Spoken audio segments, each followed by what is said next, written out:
Magandang araw mga bossing. Sa naghahanap dyan ng business class 6-seater, ito available tayo mga boss. Isa po itong 2014 Honda Odyssey. So naka power sliding door na yan mga boss. Then leather yung kanyang upuan. Yan, good for 6-seater to mga bossing. Okay, then may sunroof yan mga boss. Ito naman yung dashboard. So mileage na ito is only 55,000 kilometer mga bossing. All this brake yan mga boss ha. Kutan lang natin ang bahagya. Then kulay white yung ating unit. Makina na ito is 3.5 liters V6 gasoline engine ko. So kung hindi mo problema yung gas consumption, so ito pwede ito sa iyo mga bossing ha. Yan. Then sa pricing nito is dating 670, ngayon binibigyan nila sa halagang 570,000 mga boss. So kung kursunada nyo, silipin natin mga bossing. So coding nito is Tuesday ending 4.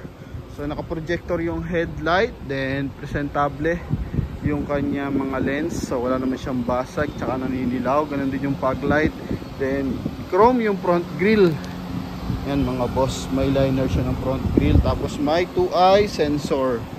Ito mga bossing. So pinaka blind spot assist ng ating driver mga boss, magkabilaan niya para kung may sumisingit, so nadidetect natin driver. Sa side naman R17 Westlake tires, tapos all this brake, two-tone yung mags natin, polish gray at saka color silver na naka 5 stud mga bossing.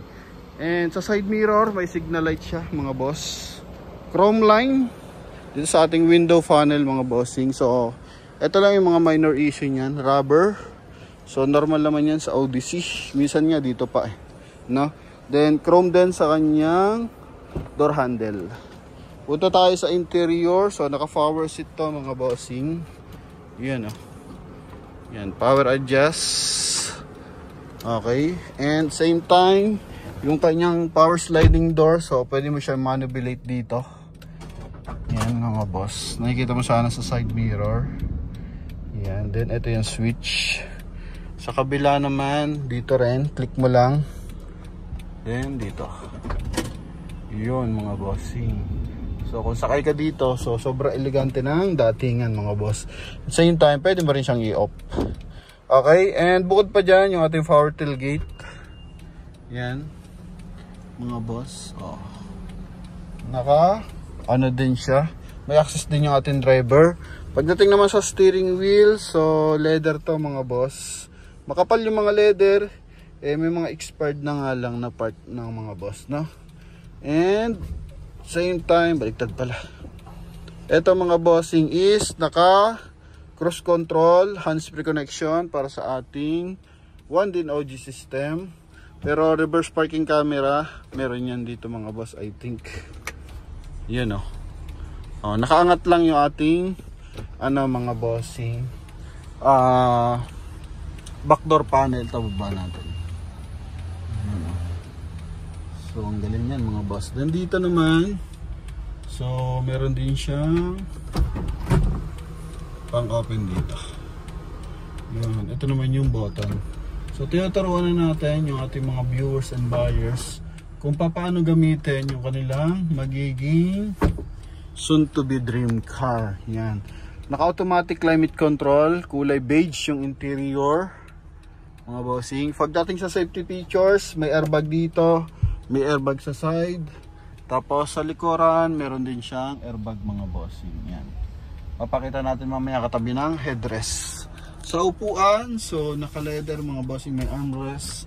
Sa likuran niya mga kulundo na yan. So medyo na to mga boss. Ito na yung issue ng leather mga bossing, no? Yan, so na-expired na siya. Then mileage nito mga bossing, 55,682. Okay, so close natin. Yan makikita naman mga boss, no? Yun, humakab na. Then sa kabilang side, eto, pakita din natin mga boss. Yan yan mga bossing.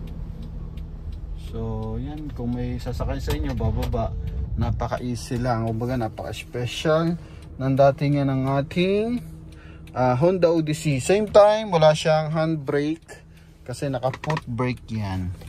Yan, no? Okay, ganyan lang siya i-release mga boss. So, dandahan lang. Yan. Alright, so dito naman 12 volt socket, AUX. Then, dito, nilagay siya ng mga small accessories. Then, tumbler holder. Dito rin mga boss. Ito. Yan, armrest din siya mga bossing. And same time, lagyan din ng mga maliliit na gamit mga boss. Okay, cup holder ulit mga bossing. Yan, sa sidings, leather, tsaka kulay black yung combination color. Then sa taas nga, tsaka sa kanyang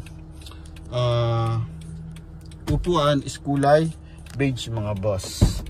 Yan, so pagdating naman dito sa ating side mirror, so naka power adjust. Yan, magkabilaan mga boss. Okay. Yan mga bossing, no?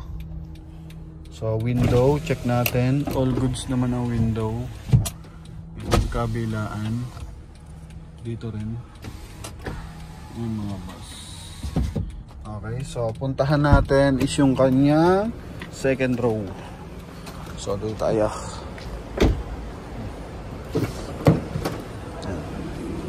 Pagdating dito sa second row mga boss, komportable din.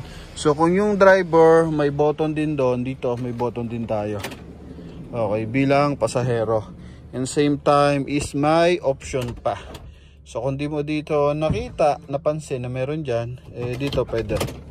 Yun, so magkabilaan mga boss, merong button. Okay. And same time is meron pa siyang sunshade. Ito mga boss, yun oh. May sunshade yan. Ito may monitor, pero sira na LCD niya mga boss. No, yan. Okay, then automatic climate control. Ito naman nagiging armrest din to mga bossing.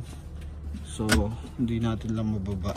So, ganito lang magiging sistema niya once na mababa natin. Okay. Yan. Then, third row mga boss. Lahat ng side, meron siya mga dome light mga bossing, no? Si-switch lang natin doon para mag-open lahat ng dome light niya. Okay, yan. Then, punta tayo sa ating trunk compartment. Ito mga bossing. So, sa likuran, ito buo yung kanyang tail light, magkabilaan, reverse parking sensor 4, then reverse parking camera, ito yon. Then, bukod pa dyan, is meron din siyang power tailgate. Pag dito pala sa likod, manual lang. Pero doon, pwede mo siya automatic mga boss. Okay, yan. So, leather. Parang hindi na upuan yung likuran na ito mga boss. Then dito, ang lalim ng luggage compartment mga bossing. And same time, ito ay nagiging mga boss. Wait lang ha. Ito kasi mga bossing, tumatago siya dito no? Yan. So paano natin? Dol, paano kayo tago to? Yan, so papalagay natin mga bossing. Kasi iba, easy lang batakin, no? Nagpi-flip pa kasi ito ng isa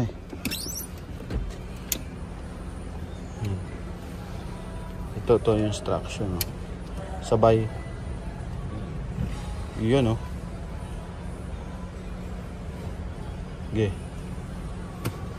Yun mga boss. Para maging flat surface. Yan, kabila. If ever marami kayo ilalagay na bagahe, so pwede. Yan. Okay. So kahit lahat ng mga bagahe nyo pwede na ilagay. So paangat, manual, pababa, pwedeng automatic mga boss. Yan. So dito lang discoloration ng konti. Then dito yung ating kabilang side. Okay. Then ito na. Yun mga boss. Naka power seat na rin siya mga boss. Kabilaan. Yun. Okay. So check naman natin is engine bay. Punta tayo sa ating engine bay. Then dito naman discoloration, no? Pero walang basag sa ating side mirror cover. So, punta tayo sa ating engine bay.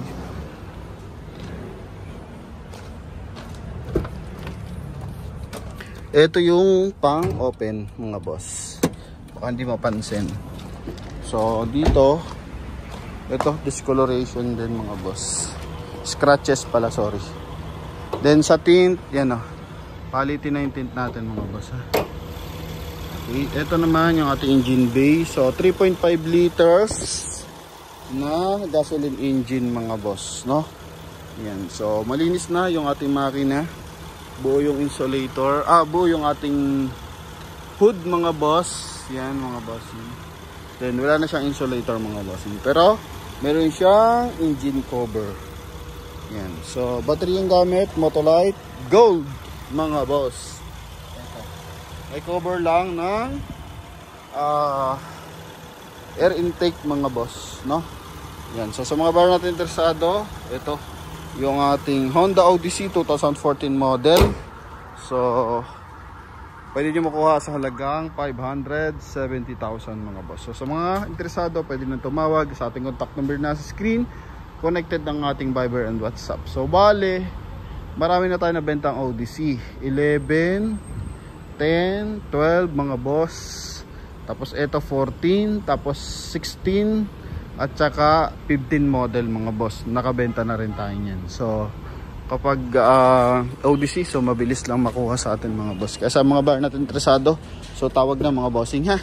So yun lamang mga boss, thank you very much. So comment nyo na so saan lupalop kayo ng bansa na nanood mga bossing, and hoping makuha nyo yung inyong mga dream car. So busina tayo. Alright, thank you.